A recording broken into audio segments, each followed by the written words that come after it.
សូមលើកយកអត្ថបទមួយជូនដល់បងប្អូនទាំងអស់គ្នាអំពីវិធីជៀសផុតពីជំងឺបាក់ទឹកចិត្តជាការពិតណាស់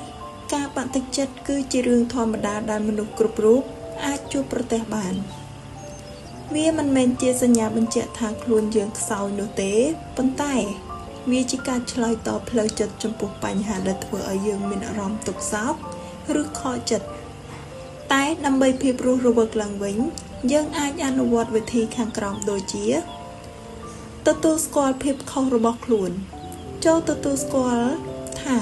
ខ្ញុំកំពុងអន់ជាជំហានដំបូងនៃការស្ដារខ្លួនឡើងវិញឧទាហរណ៍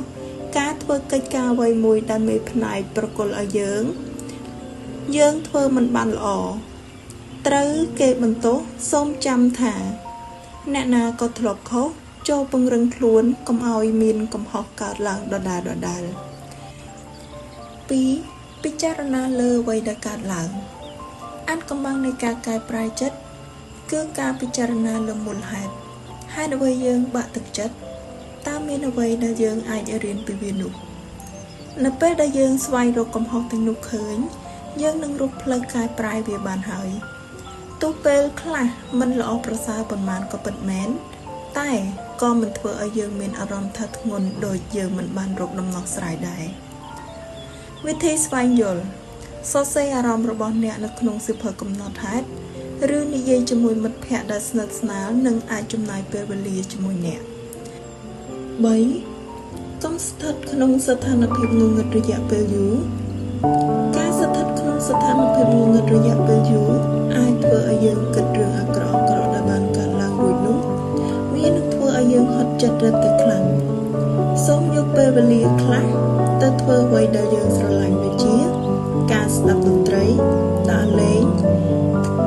ធ្វើការស្ម័គ្រចិត្តសមាធិលេងកីឡាឬអានសៀវភៅសរសេរអត្ថបទនិងធ្វើអ្វីផ្សេង